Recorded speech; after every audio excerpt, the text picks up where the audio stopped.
Two রূপকথা.in। আর আজকের ব্লগটা আমি শুরু করছি প্রায় 7টা নাগাদ বাজে ঘড়িতে, সকাল 7টায়। তো আজকে it's a very special day, pre wedding shoot. তো আমি কখনো আজ পর্যন্ত কখনো ফটোশ্যুট কিংবা হয় না বিভিন্ন কাজের জন্য কিংবা মেকআপ করে ফটোশ্যুট কখনো আমি করিনি। আর আজকে তো মেকআপ আমি একদমই করছি না, যতটুকু নিজে পারি, মানে মেকআপ আর্টিস্টের কাছে যাব না, যতটুকু নিজে পারি ততটুকুই করছি। আর প্রচণ্ড তাড়াহুড়োতে সকালবেলা থেকে আমি, আর ভাইও চলে আসছে বাড়ি থেকে, কারণ ক্যামেরাম্যান ওইখান থেকে আসছে। তো আর ভাই গাড়ি নিয়ে আসছে, যেহেতু বাইকে ঘুরে না প্রি ওয়েডিং করাটা খুব ডিফিকাল্ট হবে আই গেস, তো ওই জন্য ভাইকে বলেছি গাড়িটা নিয়ে চলে আসতে। তো আমি এখন রেডি হব। আর দেখো সব জিনিস এখানে ছড়ানো ছেটানো আছে। আমি জানি না আমি কি মেকআপ করব, কি হেয়ার করব। হেয়ারটা জাস্ট আমি ওয়াশ করে এলাম, স্নানটাও সেরে নিয়েছি। তো দিনগুলি আস্তে আস্তে এগিয়ে আসছে। প্রচণ্ড ভেতরে একটা আলাদাই অনুভূতি হচ্ছে, আমি বলে বোঝাতে পারবো না, কিংবা লিখে আমি কাউকে বোঝাতে পারবো না যে আমার ভেতরে কি হচ্ছে। খুশি, একটা বাড়ি ছেড়ে চলে যাব, সেটা মানে অনেক কিছু, একটা মিক্সড ফিলিং। তো চলো, আজকে একদম কথা বলার সময় নেই, এখন রেডি হই। আর কাজ করতে করতে গরম জলটাও করে নিয়েছি, কারণ এটা ছাড়া দিনের শুরু অসম্ভব আমার জন্য। তারপর মেকআপে বসবো। আর আমি জানি না মেকআপটা আমি ভিডিওতে দেখাতে পারবো কি না, দেখি কতটুকু কি করতে পারি। আর না হলে রেডি হয়ে তারপর আমি ব্লগে আবার আসছি। আমি না আগে থেকেই টেবিলের উপর সব কিছু ছড়িয়ে ছিটিয়ে রেখেছি, যেন আমার কোনো রকমের লেট না হয়ে পড়ি। তাই জন্য দেখো সব কিছু আইশ্যাডো থেকে শুরু করে সব কিছু আমি চোখের সামনেই রেখে দিয়েছি।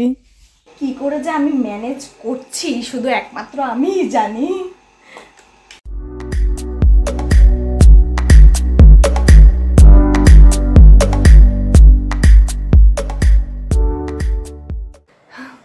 এই দেখো, কোনো রকমে আমি স্মোকি আইটেম মোটামুটি পারি, কিন্তু আজকে আমি কোনো রকমে ম্যানেজ করেছি, কারণ একদম সময় নেই হাতে। আর আজকে আমি চাই না একদম এক ফুটাও যেন বেশি মেকআপ না হয়, কিংবা চোখও যেন একদম বেশি না আমি করে ফেলি।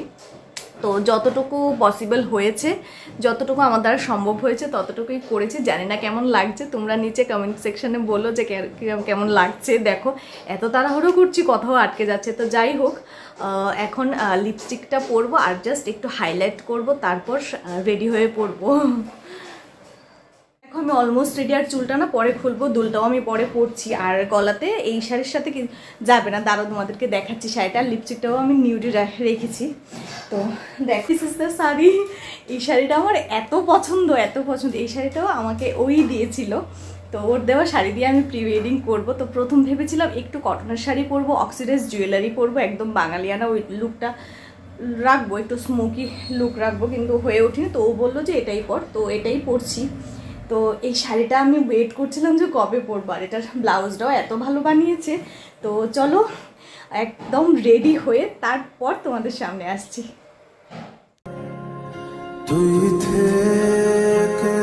তো দেখো একদম রেডি হয়ে প্রথমেই চলে এলাম আনন্দময়ী আশ্রমে, আমার গণেশ ঠাকুরের কাছে। এই জায়গাটা না আমার খুব প্রাপ্তির জায়গা, আমার খুব শান্তির জায়গা। যে কোনো জীবনের শুভ কাজ আমি এখান থেকে শুরু করতে পছন্দ করি।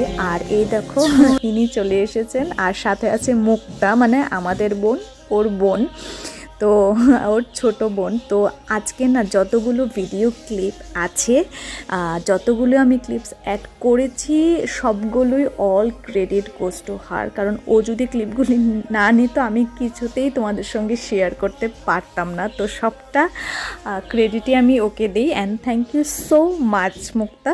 তো এইখানে দেখো আমি ওকে জিজ্ঞাসা করছি যে বল আমাকে কীরকম লাগছে, ও কিছুতেই বলছে না। আমরা না শুরুতে কোনোদিনও ভাবিনি যে আমরা বিয়ে করব একে অপরকে। তারপর তো এটা তো একদমই ভাবিনি যে আমরা প্রি ওয়েডিং শ্যুটও করব, কিন্তু ফাইনালি আমরা করছি। আসলে আমার না যেহেতু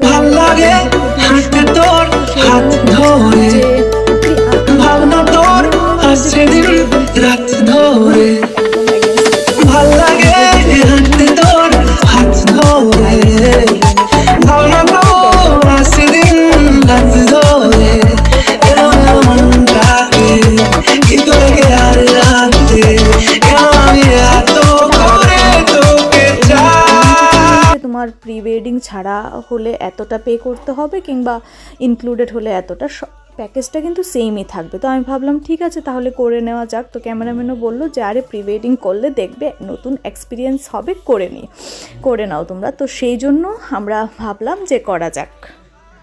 সত্যি বলছি, যারা আমার মতো আছো যে প্রি ওয়েডিংয়ের এগেনস্টে, তাদেরকে আমি একবার বলবো নিজের অভিজ্ঞতা থেকে তোমরা প্রি ওয়েডিংটা করে নাও। যদি না করো তাহলে বড় একটা খুব দারুণ একটা জিনিস তোমরা মিস করতে চলেছো।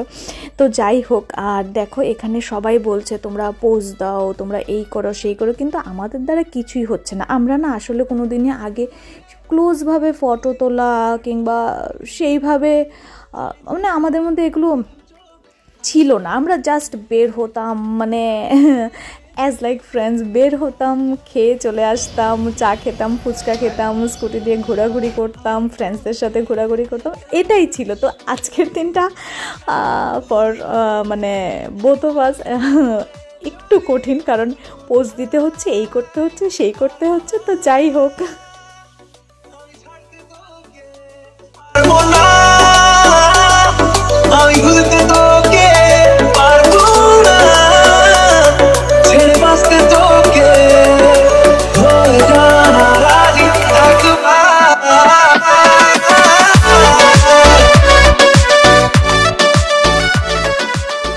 আর এই দেখো প্রি ওয়েডিংয়ের দিনও উনি একদমই ফ্রি নন, উনি ওনার কাজ করেই চলেছেন। আসলে কি বলো তো, ইঞ্জিনিয়ারিং ফিল্ডটাই এরকম, এটার কোনো টাইম থাকে না, নির্দিষ্ট কোনো স্কেডিউল থাকে না, এইভাবেই কাজটা করে যেতে হয়। ঘরে এসে ড্রেসটা চেঞ্জ করে যাচ্ছি এই ড্রেসটা পরে। এই ড্রেসটার কোনো প্ল্যানই ছিল না, প্ল্যান ছিল একটা রেড স্লিভলেস পরার। আর মেকআপ দেখো একদম রিমুভ করে দিয়েছি, একটু কাজল করেছি, আর যাওয়ার পথে একটু লিপস্টিক পরে নেব। তো এই ড্রেসটা পরলাম, দেখি কি হয়, একদমই প্ল্যান ছিল না, আই হোপ ভালোই হবে। তো চলো যাওয়া যাক, প্রচণ্ড টায়ার্ড লাগছে। তো এখন দেখো ওনারা আমাদেরকে আরেকটা অন্য জায়গায় নিয়ে চলে এসেছে, আমাদের মাথায় এই জায়গাটার প্ল্যান ছিল না। তো আর উপরে দেখো এই যে ড্রোন শটটা নিচ্ছে ওনারা, তো আমার এত ভালো লেগেছে, কারণ আগে আমার কোনো আলাদা এক্সপিরিয়েন্স নেই।